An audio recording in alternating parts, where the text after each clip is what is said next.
नमस्कार। आज हम पढ़ेंगे चैप्टर 4 मानव विकास के अति लघु और लघु प्रश्न। तो आइए शुरू करते हैं। अति लघु प्रश्न। तो हमारा पहला प्रश्न है, विकास का मुख्य लक्ष्य क्या है? विकास का उत्तर है, विकास का मुख्य लक्ष्य मानव जीवन की समृद्धि है। मानव जीवन का विकास करना विकास का लक्ष्य है। दूसरा प्रश्न है, किस देश का मानव विकास सूचकांक उच्चतम है? इसका उत्तर है, वर्ष 2005 के मानव विकास प्रतिवेदन के अनुसार नॉर्वे देश का मानव विकास सूचकांक उच्चतम है, क्योंकि नॉर्वे देश में सभी शिक्षित हैं और सभी के पास रोजगार है, इसीलिए नॉर्वे का मानव विकास सूचकांक उच्चतम है। प्रश्न 3, विश्व में भारत का मानव विकास सूचकांक में कौन सा स्थान है? इसका उत्तर है, विश्व में भारत का मानव विकास सूचकांक में 131वां स्थान है। 2016 की रिपोर्ट के अनुसार भारत का मानव विकास सूचकांक में 131वां स्थान है। अगला प्रश्न,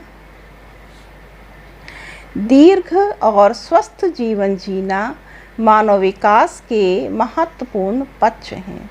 तर्क दीजिए। इसका उत्तर है, स्वस्थ लोग विभिन्न प्रकार के संसाधनों का उपयोग करने में सक्षम होते हैं।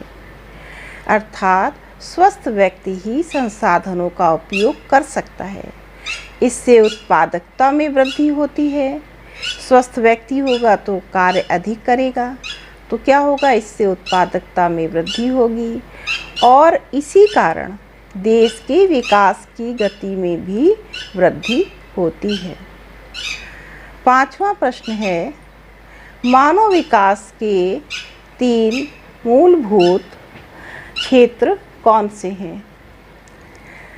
मानव विकास के 3 मूलभूत क्षेत्र निम्नलिखित हैं। पहला है स्वास्थ्य।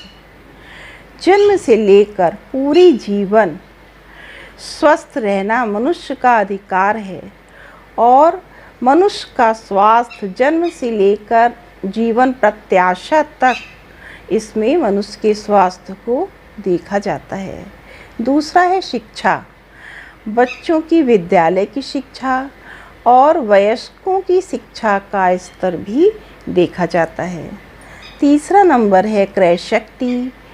इसमें व्यक्ति की क्रय क्षमता को देखा जाता है, जिससे व्यक्ति के आय का स्तर पता लगता है कि व्यक्ति की जितनी आय होगी वो खरीदारी भी उतनी ही करेगा, जिससे व्यक्तियों की क्रय शक्ति देखी जाती है।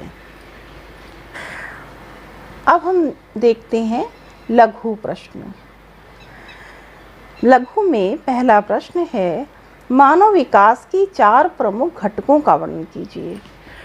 तो मानव विकास की 4 प्रमुख घटक हैं, समता, सतत पोषणीयता, उत्पादकता और सशक्तिकरण। तो पहला घटक है समता। समता का अर्थ है समान अधिकार, सभी व्यक्तियों को समान अवसर उपलब्ध कराना, समान अवसर प्रदान करना। किसी भी व्यक्ति से, चाहे वो किसी भी आयु का हो, कोई भी लिंग का हो, जाति का हो, उसकी कुछ भी आय हो, उस आधार पर उससे कोई भेदभाव ना करना समता कहलाता है। दूसरा पॉइंट है सतत पोषणीयता।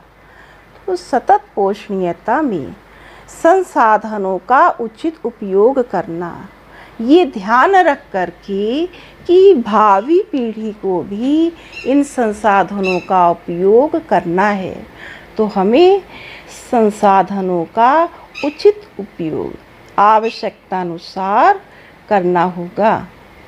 तीसरा पॉइंट है उत्पादकता। मनुष्य के ज्ञान में वृद्धि करके, शिक्षा के स्तर को बढ़ा करके, स्वास्थ्य के उचित अवसर उपलब्ध करा के, क्योंकि जब मनुष्य शिक्षित होगा, स्वस्थ होगा, तो इसी प्रकार से उत्पादकता को भी बढ़ाया जा सकता है। चौथा पॉइंट है सशक्तिकरण। सशक्तिकरण का अभिप्राय अपनी क्षमता और स्वतंत्रता के साथ विकल्पों का चयन करने से है।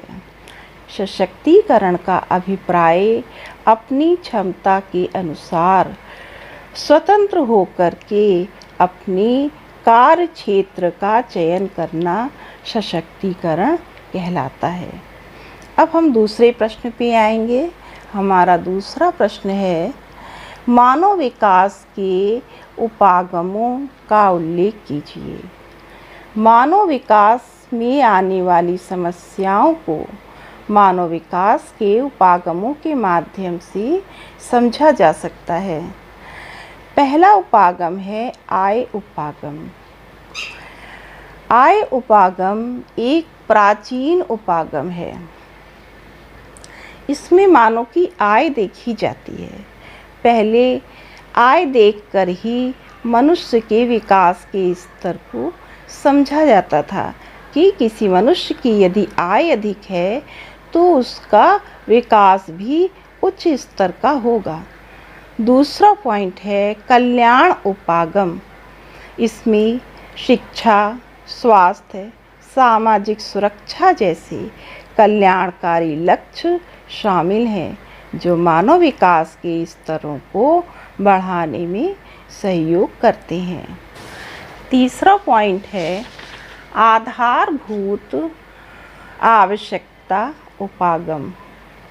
स्वास्थ्य, शिक्षा, भोजन, पीने का स्वच्छ पानी, आवास, ये मनुष्य की मूलभूत आवश्यकताएं हैं। इनका पूरा होना बहुत आवश्यक है। इनकी पूर्ति होने पर ही मानव का संपूर्ण विकास हो सकता है। चौथा और आखिरी पॉइंट है क्षमता उपागम। इस उपागम का उद्देश्य संसाधनों तक पहुंच के लिए मानव की क्षमता को बढ़ाना है। मनुष्य की क्षमता को बढ़ाना है। मनुष्य को शिक्षित करना है ताकि वो संसाधनों तक पहुंच सके और अपनी क्षमता को बढ़ा सके। तभी मानव का विकास संभव है। ये चारों उपागम बहुत महत्वपूर्ण हैं और ये चारों उपागमों की पूर्ति करके ही मानव का विकास हो सकता है। ये चारों उपागम मानव के विकास में सहायक सिद्ध होते हैं। आज की वीडियो में बस इतना ही। धन्यवाद।